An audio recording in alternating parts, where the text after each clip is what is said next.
And you talk about dreams. In fact, I was just at a conference not too long ago where you spoke and shared about not just your dream of following your father, but your father's dream of you following him, and then he came to you and really surprised you.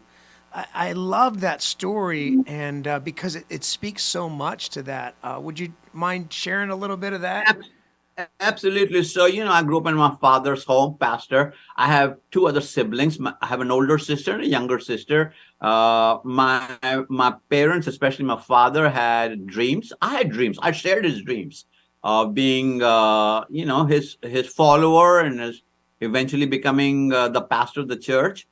And uh, but I was too young at that time, and my father saw that there was something inside me that would curl up and die. That lion would become a cat. He saw Mm, something there. mm, Uh-huh. Yeah, it just hit me right now as I'm talking to you. I Mm. never thought of it like that. Oh, Yeah, wow. yeah, wow. It's hitting me right now. So let me get this up together. no, Uh, what a I mean, what a father. I did think about how we look at we have three boys. We look at them and go, man. I mean, Yeah. we want them to be that lion. We want them to be that person who's dreaming like that. And now just to imagine your father doing the same thing. yeah, yeah. So my father gave up on his dream, and he just basically sent me back to the United States, and he saw there was a lion inside of me. Mm. Uh, that would become a house cat very quickly if Mm. I stayed in that environment because of our cultural issues. He was still young and I was younger, and Mm. it would be a while before I could really step into that position. So yeah, Mm. uh, and I think if I could sidetrack from there are people in your churches that are lions, Mm. Mm, and you don't have room for them right now. yeah, that's And that's okay. There's nothing yeah, wrong with that. yeah, That's okay.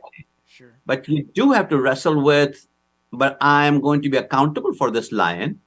Mhm. People talk about being wise and having zeal. Would you rather have zeal? I can always put a fire out, Hmm, but or tone a fire down, but I can't always light a fire. Mm. hmm, And I think we've spent so much time making people wise.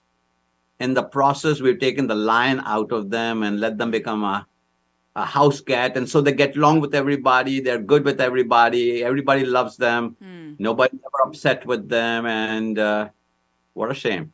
hmm. Wow, so true, so true.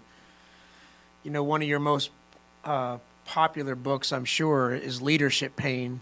It was Yeah. the first book that I read from you, and it hit me at a moment when I was like, I was trying to say, what's wrong? What's wrong? Like as if there shouldn't be pain, because so many times we think that. And you wrote a book talking about how if you're leading, you're in pain. Everyone is, and that's a part of it.